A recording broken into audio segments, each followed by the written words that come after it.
Hello, hello, hello, mon ami, heureux de te retrouver aujourd'hui. Nouvelle émission Face à Face. On parle de la foi, marcher par la foi. J'ai quand même une question avant d'aller plus loin. Est-ce que tu crois en la parole de Dieu? Parce que j'ai envie de te parler, de te communiquer un message, mais s'il n'y a pas la foi pour réceptionner ce message, ça va être compliqué pour que ce message porte du fruit dans ta vie, et ça va être encore plus compliqué pour toi pour voir et croire que Dieu va agir dans ta vie. Donc ma question, c'est celle-ci. Est-ce que tu crois en la parole de Dieu? C'est tellement important que tu puisses réaliser que la foi est le ciment, le béton qui permet justement à la parole de Dieu de consolider, solidifier, affermir, enraciner notre relation avec Dieu, et ça nous permet également de voir, pas au travers des autres, mais dans ta propre vie, la main de Dieu agir de manière visible et palpable. Tu as une Bible, j'imagine, il faut que tu en aies une. Et si tu vas dans Hébreux, livre d'Hébreux, dans le Nouveau Testament, chapitre 11, les héros de la foi. Il y a plein de noms qui sont cités, Noé, Abraham, Moïse, David, Gédéon, Samson. Toutes ces personnes ont un point commun. C'était des hommes et des femmes de foi. Des hommes et des femmes de foi qui ont marché avec Dieu, non par la vue, mais par la foi. Et au travers de leur foi, la Bible dit, Hébreux 11, verset 34, qu'ils ont éteint la puissance de feu, qu'ils ont échappé aux tranchants de l'épée, qu'ils ont guéri des malades, qu'ils furent des vaillants guerriers que Dieu a utilisés pour mettre en fuite, en déroute, des armées étrangères. J'aimerais te dire que Dieu ne fait pas de favoritisme. Et ce qui nous permet souvent de faire la différence entre ces personnes que nous considérons comme des héros et nous, c'est la foi. La foi. Il est donc important que tu puisses comprendre maintenant que ce qui va faire la différence dans ta vie, ce qui va permettre à Dieu d'agir, ce qui va permettre à la parole de Dieu de porter du fruit dans ta vie, ce qui va permettre de te mettre debout et d'avancer en regardant à Dieu, c'est ta foi. Si tu crois, tu vas expérimenter des choses particulières. Tu vas vivre des choses exceptionnelles. Si tu ne crois pas, ça sera compliqué pour toi. 2 Corinthiens 5, versets 6 à 7, il est dit « Nous sommes toujours confiants parce que nous marchons par la foi et non par la vue. » Quand on marche par la foi, on a une totale confiance en Dieu. Même si on ne voit rien, on a les yeux de la foi qui nous poussent à croire que Dieu est là, que Dieu nous accompagne. Quelles que soient les réalités, nous nous appuyons sur Dieu. Sans la foi, la Bible dit qu'il est impossible, dis avec moi, impossible, répète encore, impossible de plaire à Dieu. Sans la foi, il est impossible de plaire à Dieu. Car quiconque s'approche de lui doit croire qu'il existe et qu'il récompense ceux qui le cherchent sincèrement. Dans une autre traduction, il est dit « et qu'il est le rémunérateur de ceux qui le cherchent ». Ça veut dire, premièrement, la foi est le détonateur de la puissance de Dieu. Il y a une récompense que Dieu attribue à la foi. Quand tu crois, tu es récompensé par Dieu parce que tu le vois agir dans ta vie, tu le vois répondre, tu le vois se manifester, tu le vois provisionner, tu le vois confirmer la parole que tu décrètes et que tu proclames. Mais si tu ne crois pas, la récompense, c'est que tu ne verras rien du tout. Alors, deux options, deux choix. Croire ou ne pas croire. Moi, j'ai choisi pour moi. Je veux croire. Je veux croire. Je me souviens de cette personne qui était malade. Et quand je te dis malade, je ne te parle pas d'un rhume.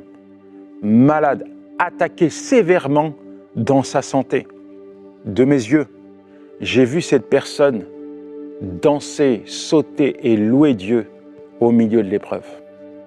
Absolument convaincu que Dieu allait intervenir. Quelle a été la récompense de sa foi? La guérison. Yes!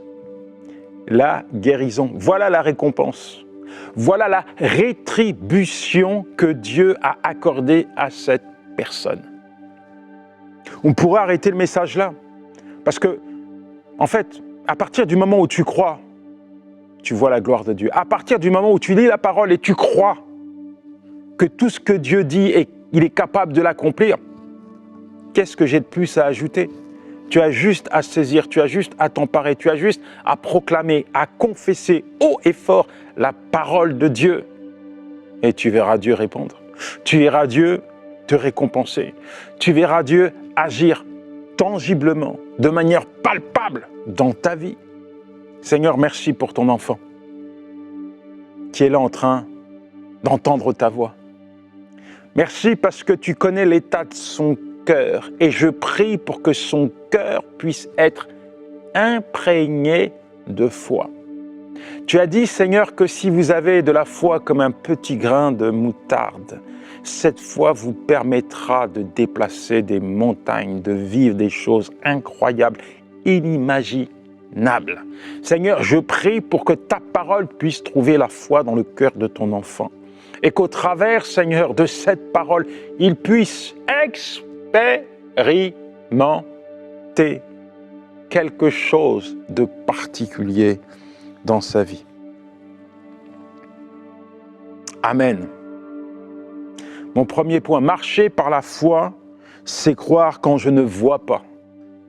Marcher par la foi, c'est croire quand je ne vois pas. Hébreux 11, verset 1, la foi, c'est être sûr de ce qu'on espère et être certain de ce qu'on ne voit pas. Mais ce n'est pas parce que tu ne le vois pas que Dieu ne te le dit pas. Ce n'est pas parce que tu ne vois pas ce que tu es en train de lire dans la parole de Dieu se manifester aujourd'hui dans ta vie que cela ne va pas se manifester. En réalité, quand tu lis la parole de Dieu, tu découvres tout ce que Dieu est capable de faire dans ta vie. Quand tu regardes avec tes yeux charnels la parole de Dieu, il n'y a qu'un mot qui sort de ta bouche. C'est pas possible. Ça ne peut pas arriver. Quand tu nourris ton âme avec la parole de Dieu, cela augmente ton acuité visuelle. Tu as un regard clair, net et précis sur ce que Dieu est capable de faire dans ta vie. Alors, quand tu crois en Dieu, tu permets à Dieu d'agir. Quand tu crois en Dieu, littéralement, tu es en train d'appeler à l'existence ce qui n'existe pas. C'est comme si tu disais à Dieu, Seigneur, je crois que tu es capable de me guérir, tu es malade, mais comme tu crois que Dieu est capable de te guérir, tu appelles à l'existence ta guérison et comme Dieu honore la foi de ses enfants et comme Dieu répond toujours, il vient promptement, pam, apporter la guérison dans ton corps. Je pourrais parler des finances. Quand il n'y a rien dans ton frigo et que tu commences à dire « je vais mourir de faim, je ne vais pas m'en sortir, je ne pourrai pas payer les factures », tu es en train de proclamer des choses qui n'honorent pas Dieu. Tu es en train de proclamer des choses qui sont liées à ce que tu vois avec tes yeux charnels. Oui, la réalité est là. Il n'y a rien dans ton frigo. Mais quand tu regardes la Bible, quand tu réalises que Dieu est celui qui pourvoit à tous tes besoins avec gloire et richesse, tu réalises que Dieu est capable de remplir ton frigo, Dieu est capable d'approvisionner ton compte en banque, tu réalises que Dieu est créateur de toutes choses et que le même Dieu qui a utilisé des corbeaux pour nourrir Élie peut utiliser n'importe quelle circonstance, n'importe quelle personne pour accomplir un miracle financier dans ta vie. Alors, tu commences à proclamer. Il y a quelque chose. Il y a quelque chose, il y a la présence de Dieu qui est avec moi, il y a une promesse de Dieu qui est là et je crois que Dieu va le faire. Même si je ne peux pas le faire, je crois que Dieu est capable de le faire.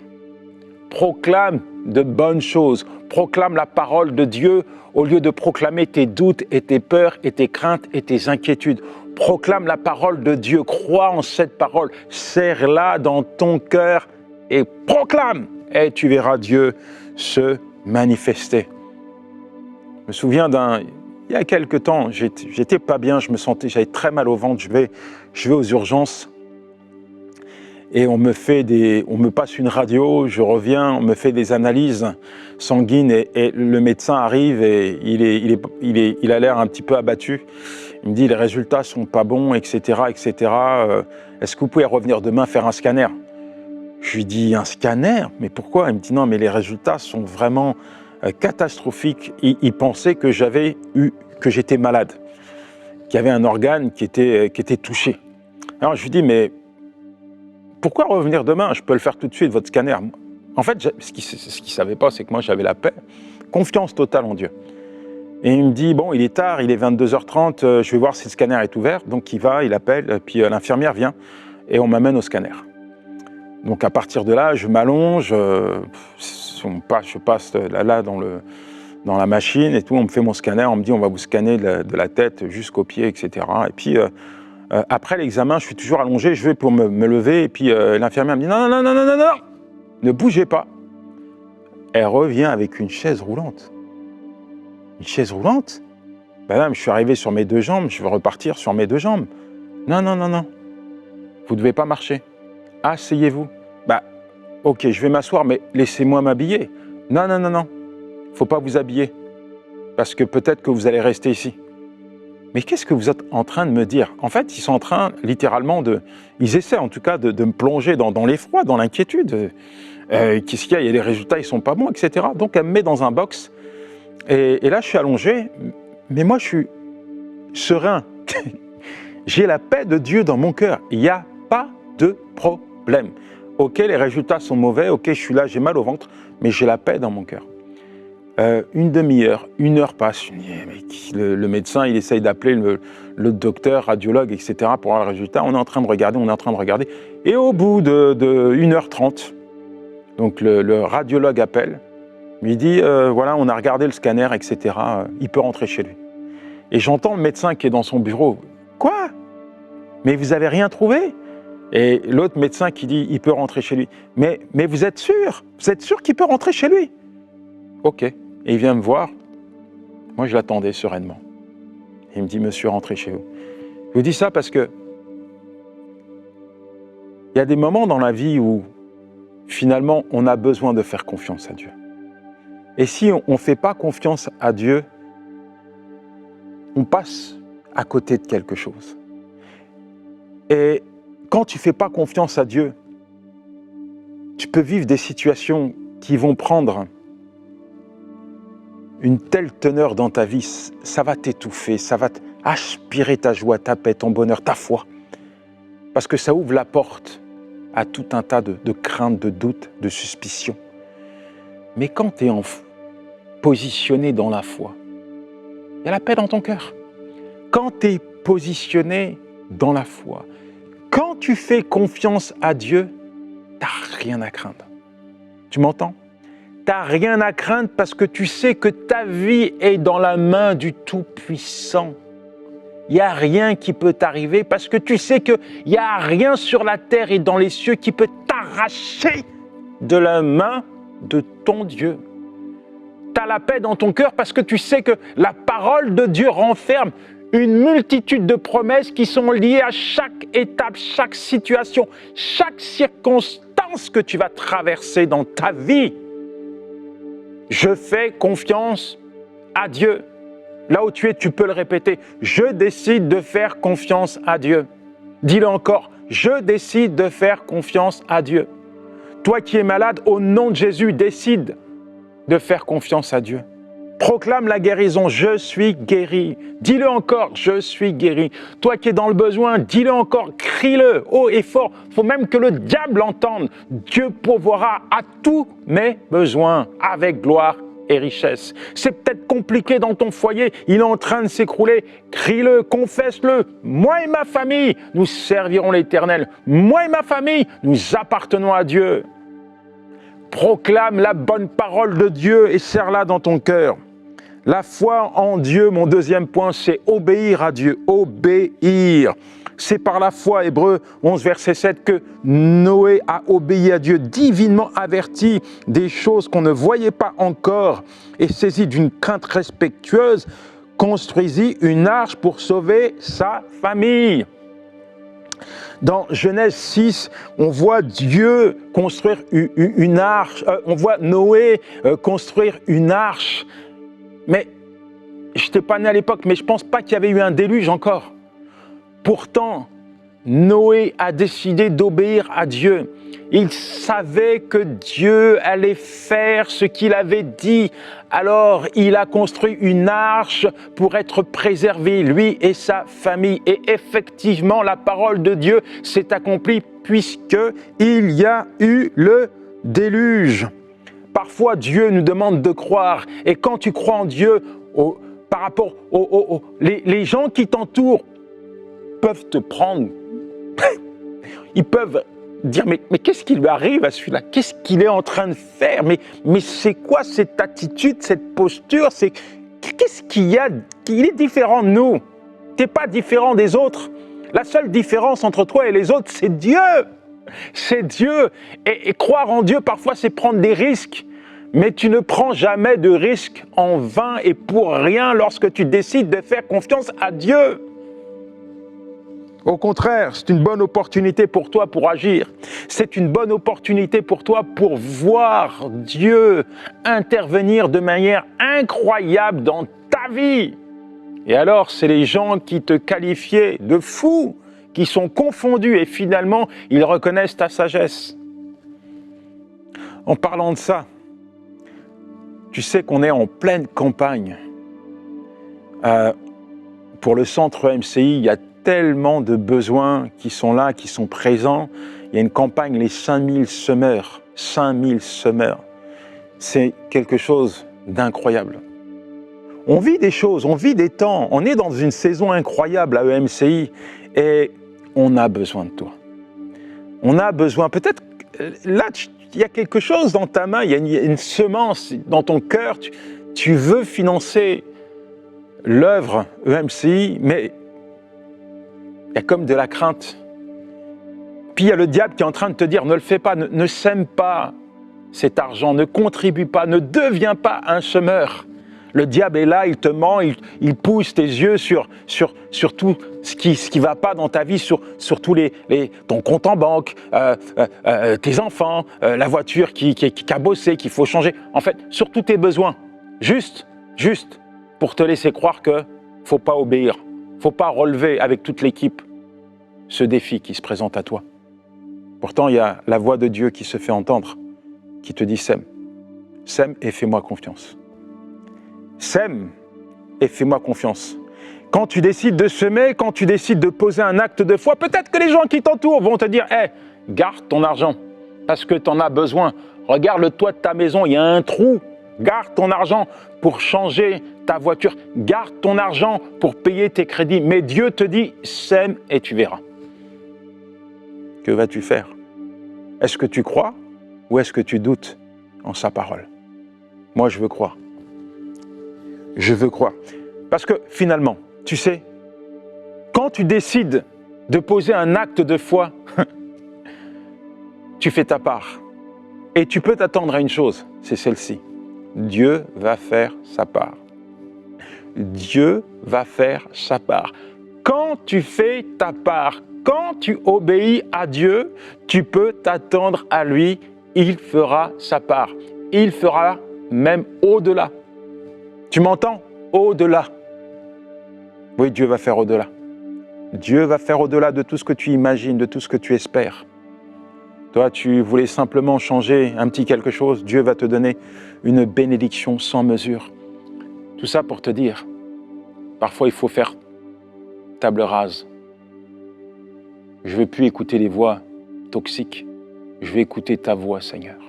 Je vais écouter ta voix et je veux relever les défis que tu m'envoies parce que je crois que les défis sont des échelles qui se présentent à moi et qui vont te permettre de m'amener plus haut, plus loin, dans une dimension où je vais expérimenter le surnaturel dans mon quotidien et pas de manière ponctuelle, mais de manière tangible. Oui, dans mon quotidien, je vais voir ta main agir.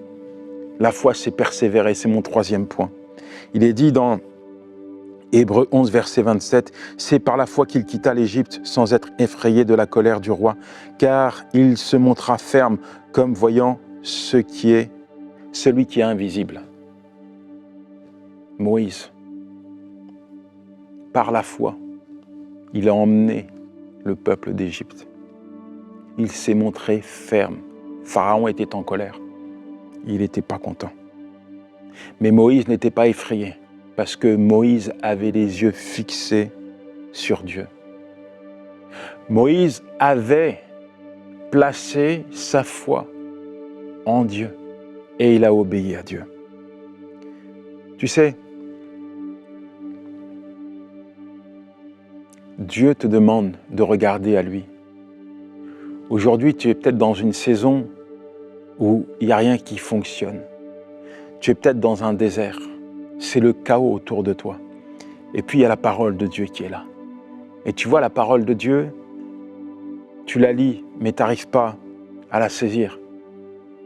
Toutes les belles choses qui sont écrites dans sa parole, tu n'arrives pas à te dire « c'est pour toi ». Parce que ce que tu vois à l'œil nu est tellement sombre, tellement compliqué, que tu te dis « c'est pas pour moi ». Ça, c'est pour les autres. Cette promesse, elle est pour quelqu'un d'autre. Mais elle n'est pas pour moi. Je ne peux pas croire que Dieu puisse changer les choses. Je ne peux pas croire que Dieu puisse me sortir de ce chaos. Je ne peux pas croire que Dieu puisse faire quelque chose pour moi. Alors, tu lis la parole, mais tu ne vis pas cette parole, parce que tu ne crois pas en cette parole, parce que tu n'arrives pas à t'approprier cette parole. Un jour, j'étais dans ma cellule, en prison, et je regardais au travers des barreaux. Je voyais les détenus qui marchaient, faisaient le tour de la promenade.